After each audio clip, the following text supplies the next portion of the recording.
bienvenue à cette exploration approfondie. Aujourd'hui, on s'intéresse à un monument que tout le monde connaît, un symbole italien qui semble défier la gravité, la tour de Pise. Mhm. Et c'est une date anniversaire puisque le tout début de sa construction remonte au 9 août 1173. Exactement. Alors, les documents qu'on a étudiés racontent l'histoire assez incroyable de ce campanile. Sa conception, ses fameux problèmes d'inclinaison bien sûr, mais aussi tous les efforts pour la sauver. Oui, des efforts colossaux. Voilà. Et puis sa renommée mondiale. Notre but aujourd'hui, essayer de comprendre comment cette structure si particulière a vu le jour et surtout comment elle tient encore. C'est vraiment une saga passionnante. Ça mêle l'ingénierie, des erreurs qui auraient pu être fatales, et puis une survie presque miraculeuse. Un défaut qui devient une icône mondiale, en fait. C'est ça. Alors, commençons par le début. Le 9 août 1173. On veut construire un clocher, un campanile donc, pour la cathédrale, Sur la Piazza dei Miracoli. qui est aujourd'hui classée au patrimoine mondial de l'UNESCO, oui. Tout à fait. On est dans le style roman pisan, ce marbre blanc très reconnaissable. Pour l'architecte, on parle de Bonanno Pisano. C'est une hypothèse, oui, probablement lui, mais on n'a pas de document formel pour l'attester à 100%. D'accord. Et très vite, ça tourne mal. Assez vite, oui. Vers 1178, ils avaient monté seulement 3 étages et hop, la tour commence déjà à pencher. Déjà. Oui, d'environ 5 cm vers le sud-est. La cause, on l'a vite comprise. Le sol. Le fameux sol de Pise. Exactement. Une ancienne plaine alluviale, en gros un mélange de sable, d'argile, des anciens marécages, quoi. D'accord.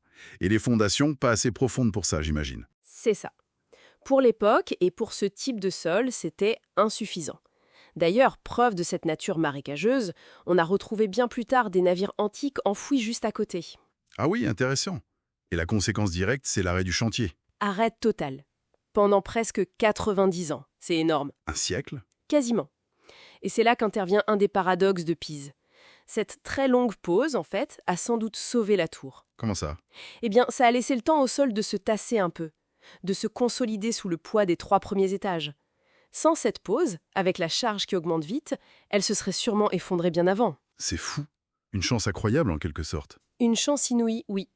Donc quand les travaux reprennent, c'est en 1272, avec Giovanni di Simone. Et là, on essaie de corriger. On essaye, oui. Pour compenser l'inclinaison existante, les 4 étages suivants sont construits en ajoutant de la hauteur du côté opposé, redressant un peu l'aplomb mais en construisant penché dans l'autre sens. D'où cette forme un peu courbe. Voilà, cette légère courbure, cette forme de banane qu'on peut voir aujourd'hui, c'est le résultat de cette correction. D'accord.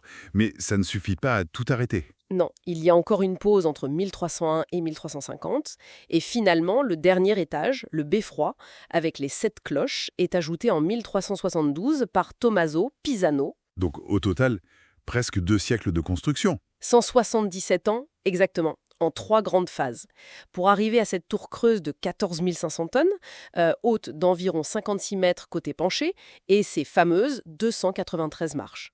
Mais l'inclinaison, elle, n'a pas cessé d'évoluer après ça. 1,4 mètres en 1993. 5 mètres 40.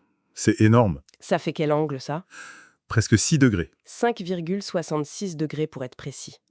Là, ça devenait vraiment critique. Il y a eu des tentatives de sauvetage avant ça, non? Mais pas toujours réussies. C'est le moins qu'on puisse dire. Certaines interventions ont même aggravé les choses. Une excavation au pied de la tour en 1838, des injections de ciment sous Mussolini en 1934, pas idéal. Au point qu'il a fallu la fermer au public? Oui, en janvier 1990, trop dangereux. Et là, on a lancé le grand chantier de consolidation de 1990 à 2001. Un projet colossal. Alors, comment ils ont fait concrètement pour la stabiliser sans la redresser complètement? C'était très délicat. Il fallait réduire l'inclinaison, mais pas trop pour garder son caractère.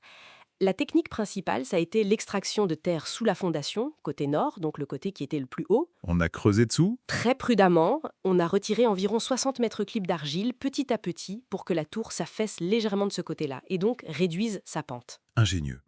Il y a eu d'autres choses? Oui, on a mis des contrepoids en plomb, temporairement, sur la base nord. Il y avait aussi des câbles d'acier pour la sécurité, un système pour drainer l'eau du sol, et on a renforcé les fondations elles-mêmes. Et pendant ces travaux, on a fait des découvertes archéologiques? Oui, une villa romaine, une nécropole. Le sous-sol de Pise est riche. Et le résultat final, sur l'inclinaison? Impressionnant. On a réduit la pente d'environ 40 à 50 cm.